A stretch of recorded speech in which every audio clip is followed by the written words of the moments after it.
Hello, 2025 NDA സെലക്ഷന്റെ ഭാഗമായി നടത്തുന്ന entrance എക്സാമിന്റെ നോട്ടിഫിക്കേഷൻ പുറത്തു വന്നിട്ടുണ്ട്. നാഷണൽ ഡിഫൻസ് അക്കാഡമിയിലേക്ക് എല്ലാ വർഷവും ആർമിയിലൊക്കെ ജോയിൻ ചെയ്യാൻ താല്പര്യമുള്ള കുട്ടികൾ എന്ത് ചെയ്യാറുണ്ട്?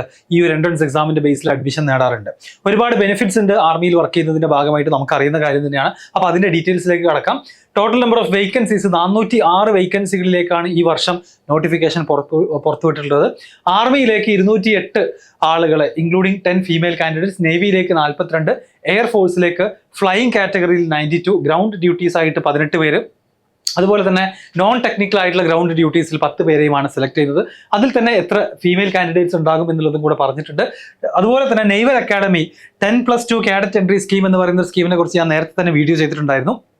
അതിലേക്കുള്ള 36 കൂടെ ആഡ് ചെയ്ത് കഴിഞ്ഞാൽ ടോട്ടലായിട്ട് 406 വേക്കൻസിയിലേക്കാണ് NDA എക്സാം വഴി എന്ത് ചെയ്യുന്നത് ഈ വർഷം അഡ്മിഷൻ എക്സാം നടത്താൻ പോകുന്നത്. അതിൽ last date for submission of online applications, ഏറ്റവും അവസാനത്തെ തീയതി നിങ്ങൾ ഇപ്പോഴേ നോട്ട് ചെയ്യുക. Application can be filled up to December 31 വൈകിട്ട് 6 മണി വരെയാണ് NDA എക്സാമിന് അപ്ലൈ ചെയ്യാനുള്ള സമയം. എന്ന് വെച്ചാൽ ഇനിയും ഏകദേശം 2 ആഴ്ച നമ്മുടെ മുന്നിലുണ്ട്. താല്പര്യമുള്ള ആളുകൾക്ക് എന്ത് ചെയ്യാം, കൂടുതൽ ഡീറ്റെയിൽഡ് ആയിട്ടുള്ള കാര്യങ്ങൾ വായിച്ച് നോക്കാവുന്നതാണ്. പെനൽറ്റി ഫോർ റോങ് ആൻസേഴ്സ് ഉണ്ടായിരിക്കും. ഈ എക്സാമിന്റെ പ്രത്യേകത എന്ന് പറയുന്നത് നെഗറ്റീവ് മാർക്ക് ഉള്ള എക്സാം ആണ്. There will be penalty or negative marking for wrong answers എന്നുള്ളത് പ്രത്യേകം നോട്ട് ചെയ്യുക. അതുപോലെ തന്നെ ഒബ്ജക്റ്റീവ് ടൈപ്പ് ക്വസ്റ്റ്യൻ പേപ്പറുകളാണ് വരാൻ പോകുന്നത്. ഒബ്ജക്റ്റീവ് ടൈപ്പ് എക്സാം തന്നെയാണ് എന്ന് മാത്രമല്ല, വേറൊരു സ്റ്റേജും കൂടെ ക്വാളിഫൈ ചെയ്യണമെന്നുണ്ടെങ്കിൽ 2 സ്റ്റേജുകൾ ആക്ച്വലി ഇതിലുണ്ട്. അടുത്തതായിട്ട് instructions for uploading photograph while filling of the online application form പറഞ്ഞിട്ടുണ്ട്. ഫോട്ടോഗ്രാഫ് എന്തായിരിക്കണം? Should not be more than 10 days old from the start of the online application process. 10 ദിവസത്തിൽ കൂടുതൽ പഴയ ഫോട്ടോ അപ്ലോഡ് ചെയ്യാൻ പാടില്ല എന്നാണ് പറഞ്ഞിട്ടുള്ളത്. അതായത് ഇവർ പറയുന്നത് ഏറ്റവും ലേറ്റസ്റ്റ് ആയിട്ടുള്ള ഫോട്ടോ തന്നെ വേണമെന്നാണ്. Ensure the name of the candidate, date on which the photograph was taken are clearly mentioned on the photograph. ജെയ്ക്ക് ഇല്ലായിരുന്നു ഇങ്ങനൊരു കണ്ടീഷൻ. പക്ഷേ NDAക്ക് അപ്ലൈ ചെയ്യുമ്പോൾ നിങ്ങൾ അതിൻ്റെ ഡേറ്റും നിങ്ങളുടെ പേരും ആ ഫോട്ടോയിൽ തന്നെ ഉണ്ടായിരിക്കണം. ആൻഡ് 10 ദിവസത്തിലധികം എന്ത് ചെയ്യാൻ പാടില്ല, അതിന് ഓൾഡ് ആവാൻ പാടില്ല. Okay, candidates face should occupy 3/4 of the space in the photograph എന്ന് പറയുന്നുണ്ട്. അതുപോലെ തന്നെ ലാസ്റ്റത്തെ കണ്ടീഷനും കൂടെ വായിച്ച് നോക്കുക. അപ്പിയറൻസ് ഒന്നും എന്ത് ചെയ്യാൻ പാടില്ല, മിസ്മാച്ച് ഒന്നും വരാൻ പാടില്ല. ഫോട്ടോയിലുള്ള ആൾ തന്നെ എക്സാം എഴുതാൻ വരണം. അപ്പോൾ ആർമിയിലേക്ക് ആയതുകൊണ്ട് തന്നെ ഒരുപാട് കാര്യങ്ങൾ കുറച്ചധികം സ്ട്രിക്റ്റ് ആയിരിക്കും. ആർമിയിലേക്കുള്ള സെലക്ഷൻ ആയതുകൊണ്ട് തന്നെ ഇത്തരം കാര്യങ്ങളൊക്കെ വളരെ സ്ട്രിക്റ്റ് ആയിട്ട് തന്നെയായിരിക്കും ഫോളോ ചെയ്തിട്ടുണ്ടാവുക. നമ്മുടെ അടുത്തുള്ള എക്സാം സെന്ററുകൾ ഏതൊക്കെയാണെന്ന് നോക്കാം. കൊച്ചി, കോഴിക്കോട്, ട്രിവാൻഡ്രം 3 സെന്റേഴ്സ് ആണ് കേരളത്തിലുള്ളത്. അത് കഴിഞ്ഞാൽ ബാംഗ്ലൂർ ഉണ്ട്, ചെന്നൈ ഉണ്ട്, കോയമ്പത്തൂർ ഉണ്ട്, മൈസൂർ ഉണ്ട്. അപ്പോൾ ഈ 3 സെന്റേഴ്സിലാണ് നിങ്ങൾ കേരളത്തിലുള്ള കുട്ടികൾ എഴുതാൻ ശ്രമിക്കുകയാണെന്നുണ്ടെങ്കിൽ എക്സാം സെന്റർ കിട്ടാൻ പോകുന്നത്. എലിജിബിലിറ്റി ക്രൈറ്റീരിയ നോക്കുകയാണെങ്കിൽ nationality, candidate must be unmarried male or female and must be A citizen of India, a subject of Nepal or a person of Indian origin who has migrated from Pakistan, Burma, Sri Lanka, other East African countries of Kenya, Uganda പോലുള്ള കൺട്രീസിൽ നിന്നും migrate ചെയ്തിട്ടുള്ള ആളുകളും ആവാം. Indian ഒറിജിനുള്ള ആളുകൾ അങ്ങോട്ടേക്ക് migrate ചെയ്ത ആളുകളും ആവാം. ഓക്കെ, അതുപോലെ തന്നെ with the intention of permanently settling in India. അപ്പോൾ ഇന്ത്യൻ ഒറിജിനുള്ള ആളുകൾ ഈ പറയുന്ന രാജ്യങ്ങളിൽ നിന്നും ഇന്ത്യയിലേക്ക് മൈഗ്രേറ്റ് ചെയ്ത് ഇവിടെ സ്ഥിരതാമസം ആവണം എന്ന് ആഗ്രഹിക്കുന്ന ആളുകൾക്കും ഈ ഒരു എക്സാം എഴുതാൻ സാധിക്കുന്നതാണ്. പിന്നെ സിറ്റിസൺസ് ഓഫ് ഇന്ത്യ ഓൾറെഡി ഞാൻ പറഞ്ഞു. അതുപോലെ തന്നെ provided that A candidate belonging to categories 2 and 3, second and third category എന്ന് പറഞ്ഞാൽ ഔട്ട്സൈഡ് ഇന്ത്യയുള്ള ആളുകളാണ്. above shall be a person in whose favor a certificate of eligibility has been issued by the government of India. അപ്പോൾ ഇത്തരത്തിലുള്ള rules may be നമുക്ക് അത്ര തന്നെ ഈ ഒരു ചാനൽ കാണുന്ന മിക്കവാറും കുട്ടികൾ എന്തായിരിക്കും, നമ്മുടെ ഇന്ത്യൻ സിറ്റിസൺസ് തന്നെ ആയിരിക്കും. അൺമാരീഡ് ആണെന്ന് ഉറപ്പുവരുത്തുക. Age limit, sex and marital status ഉണ്ട്, ഇതെല്ലാം കൃത്യമായിട്ട് ചെക്ക് ചെയ്തതാണ്. ഏജിനെ കുറിച്ച് പറയുന്നത് നിങ്ങളുടെ ഡേറ്റ് ഓഫ് ബർത്ത് ബിറ്റ്വീൻ എന്തായിരിക്കണം, July 2nd, 2006 അതുപോലെ തന്നെ July 1st, 2009 ഇടയിലുള്ള സ്റ്റുഡൻസ് ആയിരിക്കണം അപ്ലൈ ചെയ്യേണ്ടത്. Educational qualification, army wing of NDA ആണെന്നുണ്ടെങ്കിൽ 12th പാസ് ആയിരിക്കണം of the 10+2 pattern of school education or equivalent examination. ഇനി എയർഫോഴ്സ് അഥവാ നേവൽ വിങ് ആണെന്നുണ്ടെങ്കിൽ എന്താണ് പറഞ്ഞിട്ടുള്ളത്, അതേപോലെ തന്നെ 10+2 കാഡറ്റ് എൻട്രി സ്കീം ആണെന്നുണ്ടെങ്കിൽ 12th class pass with physics, chemistry and mathematics of 10+2 pattern of school education or equivalent. അപ്പോൾ ആർമി വിങ്ങിലേക്ക് നിങ്ങൾ +2 പാസ്സായാൽ മതി. നിങ്ങൾ സയൻസ് പഠിക്കണമെന്ന് നിർബന്ധമില്ല, +2 പാസ്സായാൽ മതി. എന്നാൽ എയർഫോഴ്സിലേക്കും അതുപോലെ തന്നെ നേവിയിലേക്കും NDA വഴി നിങ്ങൾക്ക് അഡ്മിഷൻ കിട്ടണമെന്നുണ്ടെങ്കിൽ എന്ത് വേണം, നിങ്ങൾ +2 ഫിസിക്സും കെമിസ്ട്രിയും മാത്തമാറ്റിക്സും പഠിച്ചിട്ടുള്ള ആളുകളായിരിക്കണം എന്ന് പറയുന്നുണ്ട്.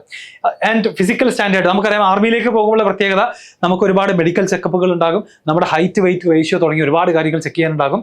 അപ്പോൾ അത് ഡീറ്റെയിൽഡ് ആയിട്ട് ഇവരുടെ ബ്രോഷറിൽ കൊടുത്തിട്ടുണ്ട്. ഞാൻ ലിങ്ക് എന്ത് ചെയ്യാം, ഡിസ്ക്രിപ്ഷനിൽ കൊടുക്കാം.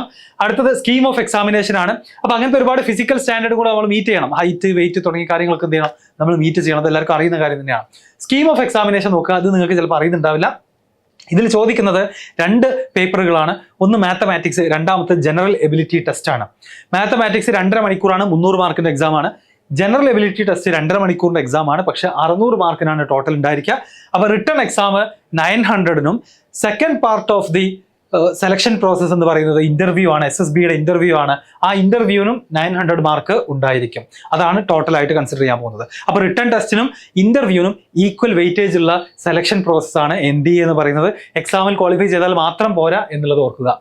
മാത്തമാറ്റിക്സിന്റെ സിലബസ് അവർ കൊടുത്തിട്ടുള്ളതാണ് ഓൾജിബ്ര. ഇതിൽ നമ്മുടെ ക്വാഡ്രാറ്റിക് ഇക്വേഷൻസും കോംപ്ലക്സ് നമ്പേഴ്സ് തുടങ്ങി ഓൾജിബ്ര എന്ന് പറയുന്ന ആ ഒരു ഏരിയയിൽ വരുന്ന മാത്തമാറ്റിക്സിലെ +1 +2 ചാപ്റ്റേഴ്സ് എല്ലാം വരും.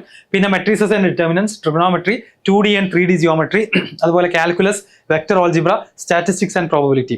അപ്പോൾ എക്സാക്ട്ലി JEE സിലബസ് അല്ല, അതിൽ നിന്നും കുറച്ച് ചാപ്റ്റേഴ്സ് കുറവുണ്ട്, കോണിക് സെക്ഷൻസ് ഒക്കെ കുറവുണ്ടെന്നാണ് എനിക്ക് തോന്നുന്നത്. അതുപോലെ ബാക്കി ഓൾജിബ്രയിൽ നമ്മൾ ഇനീഷ്യലി പറയാറുള്ള ഓൾമോസ്റ്റ് എല്ലാ ചാപ്റ്റേഴ്സും വരുന്നതാണ്.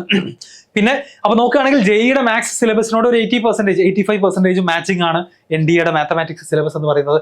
അടുത്തത് ജനറൽ എബിലിറ്റി ടെസ്റ്റ് നിങ്ങൾ നോക്കുകയാണെങ്കിൽ അവിടെ ഇംഗ്ലീഷിന്റെ ഒരു പാർട്ട് ഉണ്ടായിരിക്കും. പാർട്ട് A ഇംഗ്ലീഷാണ്. ഇംഗ്ലീഷിൽ മാക്സിമം 200 മാർക്കിനാണ് ക്വസ്റ്റ്യൻ ഉണ്ടായിരിക്കുക.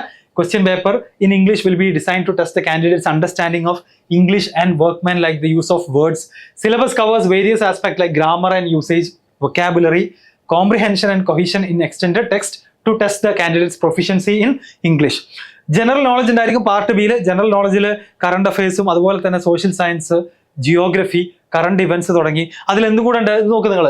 ജനറൽ നോളജ് എന്ന് പറയുന്ന സെക്ഷനിൽ പാർട്ട് ബിയിൽ ആക്ച്വലി ആരൊക്കെ വരുന്നുണ്ട്? 400 മാർക്കിന്റെ പേപ്പറാണ്. അവിടെ ഫിസിക്സ് ഉണ്ട്, കെമിസ്ട്രി ഉണ്ട്, ജനറൽ സയൻസ് ഉണ്ട്, സോഷ്യൽ സ്റ്റഡീസ് ഉണ്ട്, ജിയോഗ്രഫി ആൻഡ് കറണ്ട് അഫയേഴ്സ് ഉണ്ട്.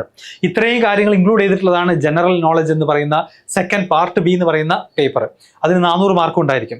Okay, syllabus given below is design to indicate the scope of the subjects included in this paper. ബാക്കി കൂടുതൽ ഡീറ്റെയിൽസ് ബ്രോഷറിൽ ഉണ്ടായിരിക്കും, നിങ്ങൾ വായിച്ച് നോക്കാം.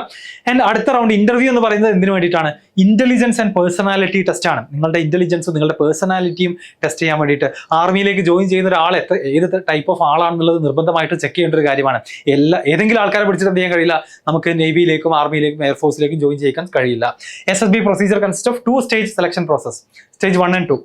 Those candidates clear stage 1 are permitted to appear for stage 2.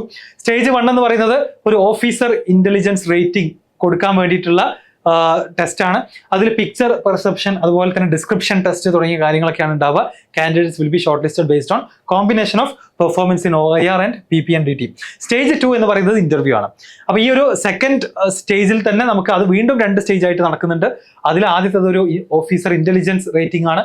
അത് കഴിഞ്ഞതിന് ശേഷം ഇന്റർവ്യൂ ആണ്. Interview, group testing officer task, psychology test തുടങ്ങിയ കാര്യങ്ങളൊക്കെയാണ് എന്തിലുണ്ടായിരിക്കാം? സ്റ്റേജ് 2 ഉണ്ടായിരിക്കാം. These test are conducted over 4 days. 4 ദിവസങ്ങളിലാണ് ഇത് കണ്ടക്ട് ചെയ്യുക. Details of these test are given on the വെബ്സൈറ്റിൽ കൊടുത്തിട്ടുണ്ടെന്നാണ് പറയുന്നത്. അപ്പോൾ ഇതാണ് ടോട്ടൽ പ്രോസസ്. ആദ്യം ഒരു എക്സാം ഉണ്ടായിരിക്കും. എക്സാമിന് തന്നെ മാത്തമാറ്റിക്സ് ഉണ്ട്, ഫിസിക്സ്, കെമിസ്ട്രി ഉണ്ട്, പിന്നെ സോഷ്യൽ സയൻസ്, അതുപോലെ തന്നെ geography, current affairs, general knowledge തുടങ്ങിയ കാര്യങ്ങളൊക്കെ ഉണ്ട്. അത് കഴിഞ്ഞിട്ട് മറ്റൊരു എക്സാം, ഓഫീസർ ഇന്റലിജൻസ് റേറ്റിംഗ് എന്ന് പറയുന്ന മറ്റൊരു ടെസ്റ്റും കൂടെ ഉണ്ടായിരിക്കും. ആൻഡ് ആഫ്റ്റർ ദാറ്റ് ഒരു ഇന്റർവ്യൂ ഉണ്ടായിരിക്കും. അങ്ങനെ ഏകദേശം ഒരു 3-4 സ്റ്റേജുകളിലൂടെയാണ് ഈ ഒരു ടോട്ടൽ പ്രോസസ്സ് കടന്നു പോവുക. ഇത് ഞാൻ നേരത്തെ പറഞ്ഞ പോലെ തന്നെ നിങ്ങളുടെ ഹൈറ്റ് ആൻഡ് വെയിറ്റ് സ്റ്റാൻഡേർഡ്സ്, നിങ്ങളുടെ ഏജും നിങ്ങളുടെ വെയിറ്റും അതുപോലെ തന്നെ നിങ്ങളുടെ ഹൈറ്റും ഒക്കെ അനുസരിച്ചുള്ള ഒരു ടേബിളാണ്. ഇത് ബ്രോഷറിൽ നിങ്ങൾ ചെക്ക് ചെയ്യാം. ഇത് നിങ്ങളും ഈ ഒരു കാറ്റഗറി, ഈ ഒരു ക്രൈറ്റീരിയ സാറ്റിസ്ഫൈ ചെയ്യുന്നുണ്ടെന്ന് ഉറപ്പുവരുത്തുക. ഇത് ഫീമെയിൽ കാൻഡിഡേറ്റ്സിന്റെ ആണ്. ഇതുപോലെ തന്നെ മെയിൽ കാൻഡിഡേറ്റ്സിന്റെയും ബ്രോഷറിൽ എന്താണ് ഡീറ്റെയിൽഡ് ആയിട്ട് അവൈലബിൾ ആണ്. നിങ്ങൾ ചെക്ക് ചെയ്ത് നോക്കുക. Candidates are required to apply online by using the website upsconline.gov.in. ഇത് NTA കണ്ടക്ട് ചെയ്യുന്ന എക്സാം അല്ല, റിക്രൂട്ട്മെന്റ് ആയതുകൊണ്ട് തന്നെ ഇത് കണ്ടക്ട് ചെയ്യുന്നത് UPSC ആണ്. ഓക്കെ, ക്ലിയർ അല്ലേ? അപ്പോൾ ഇതാണ് നമ്മുടെ NDAയുമായി ബന്ധപ്പെട്ട് പറയാനുള്ളത്. ആൻഡ് ലാസ്റ്റ് എനിക്ക് മെൻഷൻ ചെയ്യാനുള്ളത് XNY ലേണിംഗ് ഓൾറെഡി അനൗൺസ് ചെയ്തിട്ടുള്ള Kerala's biggest free JEE mock ടെസ്റ്റിനെ കുറിച്ചാണ്. രജിസ്റ്റർ ചെയ്യുക. നമ്മൾ ജനുവരി 18-ന് എന്ത് ചെയ്യാൻ പോവാണ്? എക്സാം കണ്ടക്ട് ചെയ്യാൻ പോവാണ്. കേരളത്തിലുള്ള maximum number of JEE aspirants ഓൺലൈനായിട്ട് നിങ്ങൾക്ക് വീട്ടിലിരുന്നു കൊണ്ട് തന്നെ എഴുതാം. ഫീസോ നടക്കേണ്ട ആവശ്യമില്ല.